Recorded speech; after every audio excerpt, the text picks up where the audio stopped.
Well guys, आज directly बात करते हैं रजत दलाल के ऊपर। और रजत दलाल बेसिकली किसी न किसी कंट्रोवर्सी में फंसे रहते हैं, लेकिन अब एक सीरियस मामला सामने आया था जिसमें उन्होंने देखा जाए तो एक 14-15 साल के लड़के का केस सामने आया जिसमें वो जेल जा चुके हैं। और जेल के बाहर जब आते हैं तो काफी सारी चीजों को एक्सप्लेन करते हैं। उसके बाद में काफी सारी चीजों को एक्सप्लेन करके बताते हैं कि मेरी इस केस के अंदर कितनी गलती थी, कितनी नहीं थी, मुझे गिल्टी फील करना चाहिए नहीं करना चाहिए, वो सारी चीजों को रिवील करते हैं। उसके बावजूद जब रजत दलाल ने बताया कि मतलब कैसे कैसे सारी चीजें हुई हैं, तो उन्होंने बताया कि जब मैं जिस जिम में मैं जाता हूँ, जिम में एक लड़का पहले मतलब वर्कआउट वगैरह कर रहा होता, मैं नहीं जानता वो कौन होता कौन नहीं होता, लेकिन वो मेरी फोटो को बिना पूछे कैप्चर करता, उसके बाद में स्टोरी पे पोस्ट कर देता ये लिख के कि मैं ये जब भी इस बंदे का मुंह देखता हूँ तो ये मेरा पूरा दिन खराब जाता है और ये देखने में माइटी राजू जैसा लगता है। मतलब बहुत सारी चीजें उन्होंने रिवील की। उसके बावजूद जब बताया कि ऐसा हुआ, उसके बाद में जब मेरे को बहुत बुरा लगा, पता चला रजत दलाल ने बताया कि जब वो उस गाड़ी में बैठा के जब मैं उस बंदे को ले जा रहा होता हूँ तो उसके साथ में मेरा कम से कम 50 मिनट का वार्तालाप होता है। उस कंडीशन में उसके साथ में फोन भी रहता, उसका पर्सनल फोन भी रहता है, जो अपनी मम्मी के साथ में वो कॉन्टेक्ट पे रहता। मतलब मैंने उसके साथ में कोई भी किडनैपिंग वगैरह ये सारी चीज़ें जितनी भी मतलब मेरे को आरोप लगे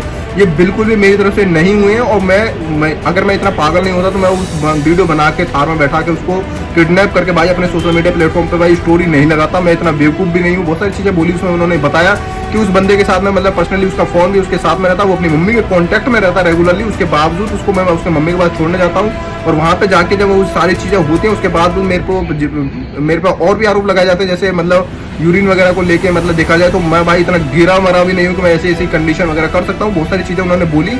उसके बावजूद उन्होंने बोला कि मैंने उसको मारा पीटा और उसके शरीर में एक भी ऐसा निशान नहीं है। मतलब उन्होंने बताया कि यार बहुत सारे आरोप लगाए, जैसे पसली वगैरह तोड़ दिए, बंदे की हड्डी वगैरह तोड़ दिए, तो मतलब ऐसा मेरी तरफ से कोई भी एलिगेशन जितने भी लगाए भाई एक भी नहीं हुआ मेरी तरफ से। और उसके बावजूद जब उन्होंने बताया कि रजत दलाल ने जब बोला कि भाई उसके शरीर पे एक भी निशान नहीं है, उसका मेडिकल वगैरह भी करवाना चाहिए था, और काफ़ी सारी चीज़ें थी कि अगर उसको करवाते तो उसको पता भी लगता कि मेरी कितनी गलतियां हैं कितनी गलतियां नहीं है।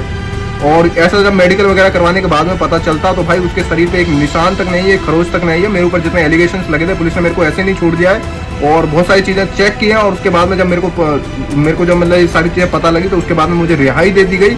और जितने भी आरोप वगैरह मेरे ऊपर लगाए गए कि इसने ऐसा ऐसा काम किया है कि मतलब इतने मतलब गलत काम किया है, यूरिन वगैरह, उसके बाद में मारा है, पीटा है, मुर्गा बना के चलाया है, वीडियो डाली है और उसके आईडी वगैरह चेंज कराई है, तो मतलब बहुत सारे एलिगेशंस लगे। पर लेकिन रजत दलाल ने आके सोशल मीडिया प्लेटफॉर्म पे आके इंस्टाग्राम पे जब लाइव आए तो ये सारी चीज़ें रिवील की कि कैसे कैसे सारी चीज़ें हुई हैं, ये कितना सही है कितना गलत है।